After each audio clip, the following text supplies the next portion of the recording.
Part 1.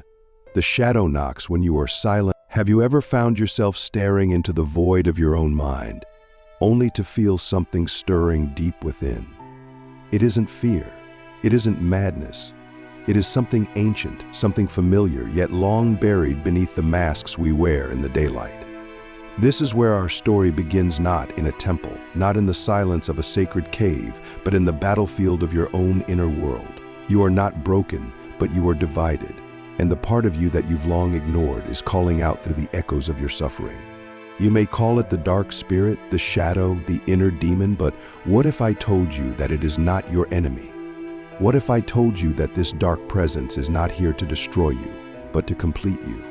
For generations, we've been taught to fear what we don't understand. We've been told to suppress anger, deny jealousy, hide our guilt, and cover our shame. But these emotions do not vanish, they retreat, they fester, they transform. And then, like a ghost in the attic, they begin to whisper in strange dreams, erupt in moments of rage, and haunt us in quiet despair. When we sit in silence, when we turn off the noise of the world, we begin to hear it. A presence not outside, but within. This isn't a possession, it's a reunion. The dark spirit is not invading you, it is reminding you of every part of yourself you tried to forget. Every hurt child, every silent scream, every time you chose peace over truth or love over authenticity. It remembers, and it is asking you to look again. Click subscribe to this channel to get more profound insights. The first time I met my own shadow, I was in the middle of a meditation retreat. The room was quiet, the air heavy with incense and breath. And then, suddenly, a vision, my face but twisted, wild-eyed, laughing like a madman. I was terrified. I wanted to run. But the teacher whispered, "Don't flee. That is you too." And so I stayed, and I listened. And what I heard changed everything. That version of me wasn't a monster, it was all the parts of me I had denied for years. The anger I wasn't allowed to feel, the sadness I had buried under smiles, the truth I had edited to be accepted. Have you ever wondered why certain patterns keep repeating in your life? Why relationships collapse in the same way? Why success always feels hollow? Why you sabotage the very things you claim to want? It's not because you're cursed. It's because you are divided. You are at war with yourself. And the part you've labeled the dark spirit is simply the side that refuses to be ignored. The world loves light. It rewards positivity, joy, love, and peace. But what about the nights when you can't smile? What about the rage that bubbles up when no one is watching? What about the grief that doesn't fit into a photo caption? We've been told to banish these feelings, to pray them away, to meditate them into oblivion. But what if they are sacred? What if your rage is your truth in disguise? What if your sorrow is a gate into wisdom? What if the parts you call dark are just the parts that have never been loved? You see, we are taught to fear the dark because we associate it with the unknown. But the unknown isn't always evil, it is simply unexplored. The dark spirit is not a demon. It is your forgotten self, wrapped in layers of pain, silence, and dismissal. It is the version of you that wasn't parented, wasn't praised, wasn't protected, and it's waiting, not to attack you, but to merge with you, to remind you of your wholeness. Ask yourself this: who would you be if you stopped hiding your shadow? What would happen if you met that part of you with compassion instead of fear? What if, in the depth of your sorrow, there is a voice not crying for help but crying for home? You are not here to be perfect. You are here to be whole. And wholeness includes every color of the soul, not just the light. When we begin to acknowledge the dark spirit within, we do not become evil. We become real. We begin to live in truth instead of illusion. We stop performing and start healing. The shadow is not here to control you, it's here to be integrated. And until it is, it will continue to sabotage your joy, your peace, your relationships. Not out of malice, but out of desperation. Because the soul cannot be divided forever. The longer we reject our shadow, the louder it screams. I've seen people run from this truth their entire lives. They mask it with success. They drown it in substances. They hide it behind spirituality itself, using light as a weapon against the dark. But true spirituality is not about ascension. It is about integration. It is not about escaping the human, but embracing it. Your soul did not come here to bypass pain. It came to transform it. Think of the lotus. It blooms in the mud, not despite it, but because of it. Your shadow is the mud. Your dark spirit is the soil where your true self takes root. Without it, your light is shallow. Your joy is performative. Your love is conditional. But when you embrace the forgotten part of you, you begin to live from a place of radical authenticity. You stop fearing your own depths. Have you had the courage to sit alone in the dark without trying to fix anything? Not to meditate it away, not to chant over it, but to simply be with it. To ask it, what do you want me to know? What have I forgotten? What do you need to feel safe again? This is not passive. This is the fiercest act of healing. Because facing your shadow is not a spiritual luxury, it is a spiritual necessity. The dark spirit is not some external force. It is you. It is the part of you that remembers every wound, every betrayal, every unmet need. And it doesn't want revenge. It wants recognition. It doesn't want to win. It wants to be included. And when you do, something miraculous happens. You stop creating enemies in the outer world because you no longer have one within. We don't heal by pretending to be pure. We heal by owning our complexity. There is power in your shadow. There is wisdom in your pain. There is medicine in the very things you've been told to suppress. And when you stop running and start listening, you will hear the whisper, I was never here to hurt you. I was here to help you remember who you are. So the next time you feel the darkness rise within, pause. Don't react. Don't judge. Just breathe. And ask, what part of me is asking to be seen right now? You may be surprised. You may find that the monster under your bed is not a monster at all, but a child, waiting to be held. Let me ask you a question. What if the part of you you've been most afraid to face is the key to your freedom? Part 2. Into the fire of the forgotten self. There is a sacred moment in every spiritual journey when the seeker must stop seeking and begin facing. It's not found in the highest vibrations or the brightest light, but in the still, raw space where truth cannot be avoided. If you've made it this far, it's not because you're curious. It's because something inside you is ready. Ready to stop performing healing and start embodying wholeness. And to do that, you must walk into the fire not to be burned, but to be revealed. What does it mean to face the forgotten self? It means to revisit the moments you swore you'd never look at again, to feel the emotions you've expertly numbed. It means to sit in the quiet and hear the unspoken stories echoing through your bones. The betrayals, the rejections, the moments you were told, implicitly or explicitly, that your truth was too much. These are not just memories. They are living energies within you, shaping your choices, your relationships, your identity.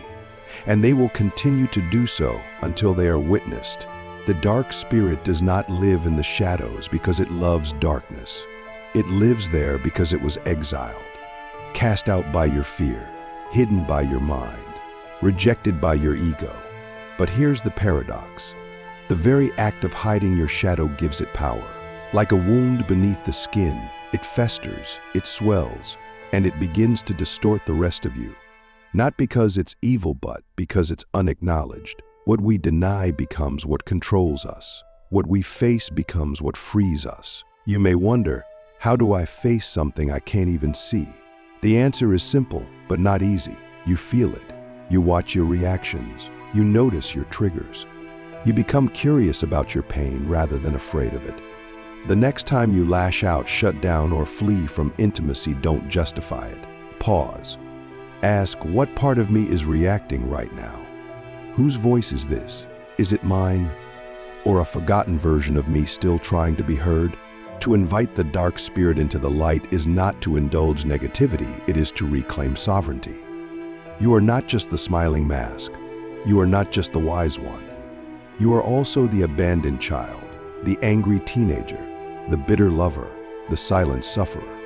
And every one of those selves holds a piece of your power. When you reject them, you fragment. When you integrate them, you become whole. I once sat across from a man who had spent 20 years in the trap of spiritual bypassing. He spoke only in affirmations. He wore white robes and crystals. He had thousands of followers, but his eyes were hollow. One day, in a moment of exhaustion, he confessed, "I don't know who I am anymore. I've killed every part of me that wasn't love and light." That was the day his real healing began. Because healing isn't about becoming someone new. It's about remembering who you were before you learned to be afraid of yourself. Do you remember the first time you were told that certain emotions were unacceptable? That you were too much? That you needed to calm down, be polite, be good, be quiet? That moment planted a seed of shame. And shame is the root of the dark spirit. It feeds on silence. It grows in secrecy. But here's the miracle. When you speak shame into the light, it loses its grip. When you hold space for your own darkness, it no longer needs to scream. The forgotten self is not dangerous, it is desperate. Desperate to be seen, to be felt, to be integrated. When you finally sit with it, something breaks open. You begin to cry, not just from pain, but from recognition. You realize, this too is me. I am not a monster. I am not broken. I am just human. And every part of me deserves to be loved. In that moment, the dark spirit ceases to be a threat. It becomes your teacher. But let me be clear, this process is not comfortable. It is not pretty. It does not fit into a 5-step program or a weekend workshop. It is messy, non-linear, and deeply personal. There will be nights when you feel like you are falling apart. That is good. That is sacred. Because only when the false self crumbles can the true self rise. The dark night of the soul is not a punishment. It is a rite of passage. Can you let yourself unravel? Can you stop trying to be good and start trying to be real? Can you sit with your grief without rushing to fix it? Can you let your anger speak without making it wrong? Can you love yourself even when you are not lovable? These are the questions that lead to liberation, not the questions of how to manifest more or vibrate higher, but how to be present with what is, especially when what is feels unbearable. The fire of the forgotten self burns away everything that is not you. It will take your masks, Wholeness, your performative spirituality. It will strip you down to your essence. And in that nakedness, you will see who you truly are. Not just the light, not just the dark, but the sacred union of both. That is what it means to be whole. That is what it means to be healed. When you embrace your dark spirit, you stop projecting it onto others. You stop demonizing people who reflect back your own denied parts. You stop blaming the world for what is unresolved in you. This isn't about guilt. It's about responsibility. The moment you own your shadow, you reclaim your power. You stop being a victim of your past and become the author of your future. There is a moment in this journey when the dark spirit will test you. It will show you your deepest fears, your ugliest thoughts, your most painful memories, not to torture you, but to initiate you. It will ask, "Can you love me too?" And your answer will determine everything. If you say yes, not just with your mind, but with your heart, you will pass through the gateway. You will no longer be at war with yourself. You will become the space that holds all of you. This is the mystical paradox. When you stop trying to get rid of the darkness, it begins to transform. It softens. It speaks. It tells you its story. And you realize it was never the enemy. It was the wounded healer, the protector, the mirror, the guide. It was waiting for you to come home. And here's the ultimate truth. You cannot ascend until you descend. You cannot rise until you root. You cannot embody the divine until you embrace the human. The dark spirit is not in the way of your enlightenment. It is the way. It is the initiation. And when you stop resisting it, you enter the sacred spiral of true transformation. Let me leave you with this. What if the darkness you fear is the very place your soul chose to shine? Part 3. The Alchemy of Wholeness. There comes a moment when the fire dies down, the storm settles, and all that remains is the quiet hum of truth. If you've walked with your shadow, if you've dared to face the dark spirit and not run, not judge, not exile, it begins to change. Not because it becomes less dark, but because you become less afraid. You begin to feel a strange kind of peace, not the fragile peace that comes from avoidance, but the deep, grounded stillness that only comes after confrontation and surrender. This is the beginning of alchemy. Alchemy is not about turning lead into gold. It is about turning the fragmented pieces of yourself into something whole, something holy. The dark spirit was never meant to be destroyed. It was meant to be transformed. And transformation does not happen through force. It happens through love. Fierce, radical, compassionate love, the kind of love that says, even this part of me deserves to exist. And then something extraordinary happens. The very parts of you that once caused shame begin to reveal their gifts. Your anger becomes clarity.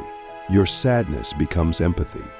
Your jealousy becomes a compass for unmet needs. Your fear becomes a doorway to trust. The dark spirit was not here to punish, it was here to deliver the medicine you've been too scared to taste. And now, because you've said yes to it, that medicine begins to work. This is the moment when you stop seeking healing and start embodying wisdom. You no longer chase light to escape darkness. You become the vessel that holds both. You realize that true awakening is not about escaping the human experience, it's about embracing it so completely that even your pain becomes sacred. Even your flaws become divine. Even your past, no matter how heavy, becomes a path of grace. But this is not the end of the journey. Integration is not a destination. It is a practice. Every day, the world will tempt you to forget, to put the mask back on, to choose performance over presence, to silence the parts of you that make others uncomfortable. But now you know, now you've seen. And once you see yourself fully, you can never again pretend to be half. The alchemy of wholeness requires vigilance. Not the vigilance of fear, but the vigilance of love. You must continue to meet yourself in the mirror with honesty. You must continue to hear your shadow's whispers, not as threats, but as invitations. You must continue to ask, what in me still feels unloved? What in me is still waiting to be seen? This is how you stay whole. Not by being perfect, but by being present. And now, look around you. The world is full of people at war with themselves. They project their wounds onto others. They demonize what they don't understand. They fear what they cannot control. But you have walked a different path. You have touched the wound and found gold. You have kissed the darkness and found light. You have remembered what the world forgot. That healing is not the absence of pain, but the presence of compassion. What if you lived your life as if nothing in you needed to be fixed, only felt? What if you stopped trying to transcend your humanity and started honoring it? What if every time you made a mistake, you asked, what part of me is crying for love right now? Instead of punishing yourself. This is the new way. Not the path of perfection, but the path of presence. Not the religion of light, but the religion of wholeness. When you embody this, something magical happens. You become safe for yourself and for others. People feel it. They come to you not because you're perfect, but because you're real. They see in you what they've been searching for in themselves. A mirror, a permission slip, a reminder that they too can stop running, that they too can come home. And you begin to see the dark spirit in others not as a threat, but as a familiar face. You recognize the pain behind the anger, the wound behind the control, the cry behind the cruelty. You no longer need to fix anyone. You simply offer space, presence, love. And sometimes that's all that's needed. Because the greatest gift you can offer the world is your own wholeness. Let me ask you something. What if the most enlightened version of yourself isn't the one who vibrates above all pain, but the one who can sit with it all and not flinch? You see, we live in a world that worships the surface, but the soul lives in the depths. And it is only by diving into those depths that we find the treasure we've been looking for. Not outside, not in someone else, but in the very place we were taught to avoid. The cave you fear to enter holds the peace you've been praying for. This is the final doorway. To stop fearing yourself. To stop apologizing for your humanity. To stop hiding your complexity. You are not here to be easy to digest. You are here to be real. And real includes it all: the rage, the joy, the grief, the passion, the confusion, the light, the dark. All of it. Every piece of you is sacred. When we stop running from our shadows, we stop running from life. We begin to live fully, not half alive, not edited, not on spiritual autopilot. We laugh deeper, we cry louder, we love harder. We become fully human, and in doing so, fully divine. Because the divine does not live only in temples and prayers. It lives in your tears, in your wounds, in your willingness to feel it all. And now you have a choice. Will you leave this understanding here as words on a screen? Or will you take it into your life? Will you pause the next time your shadow rises, not to suppress it, but to greet it? Will you speak to it not as an enemy, but as an old friend? Will you ask it, what wisdom do you hold for me today? Because if you do, you will begin a relationship that changes everything. This is the path of the awakened soul. Not to ascend away from life, but to descend into it so deeply that even the darkest places become luminous. Not to banish the dark spirit, but to invite it to the table.